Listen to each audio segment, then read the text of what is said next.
YouTube channel حرف حقیقت پر آپ دوستوں کو خوش آمدید۔ آج ہم ایک منفرد ٹاپک کے ساتھ آپ دوستوں کی خدمت میں حاضر ہیں۔ آج کی ہماری گفتگو کا عنوان ہے جنت کا مستحق کون، جنت کا حقدار کون ہے، کسے جنت ملے گی، کون سے ایسے اعمال ہیں، کون سے ایسے کارنامے ہیں، کون سا ایسا کردار ہے جس کو کوئی شخص اڈاپٹ کرے گا تو اسے جنت ملے گی۔ آج آپ دوستوں کے ساتھ شیئر کی جانے والی جو گفتگو ہے، جو باتیں ہیں، وہ مولانا وحید الدین صاحب کی کتاب معرفیات، غالباً اس کا نام ہے، اس سے لیے گئے ہیں، اور ساتھ رہیے گا تاکہ ہم یہ جان سکیں کہ جنت کا حقیقی مستحق کون ہے۔ جڑے رہیے ہمارے یوٹیوب چینل حرف حقیقت کے ساتھ۔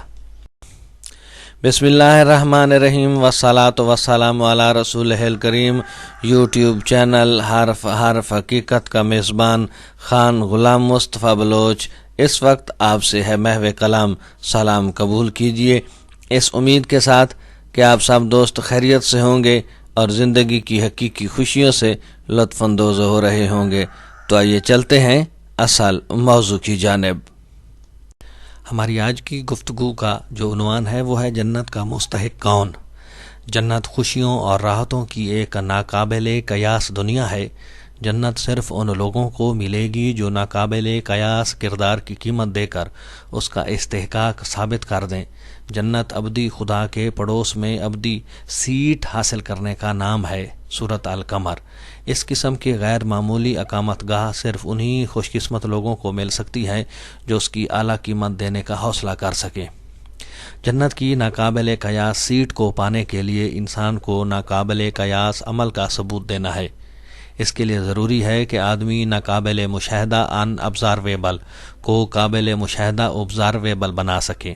وہ زمان و مکان، ٹائم اینڈ سپیس کے اندر رہتے ہوئے زمان و مکان کے باہر دیکھنے والی نگاہ پیدا کرے۔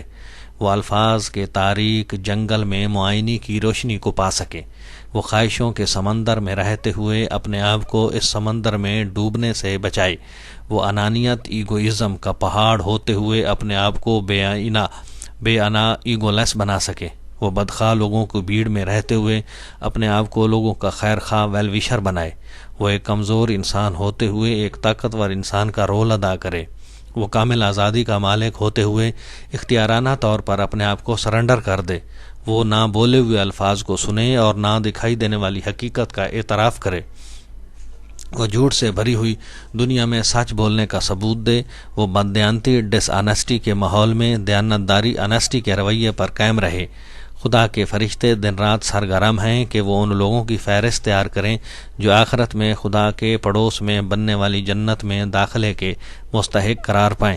یہ وہ لوگ ہیں جن کی اعلیٰ معرفت نے ان کو اس قابل بنایا کہ انہوں نے ہر دوسری چیز سے اپنی توجہ ہٹا کر صرف ایک خدا کو اپنا سپریم کنسرن بنا لیا، جن کا یہ حال تھا کہ ان کے شوق جنت نے ان کے لیے دنیا کی ہر پرکشش چیز کو بے کشش بنا دیا۔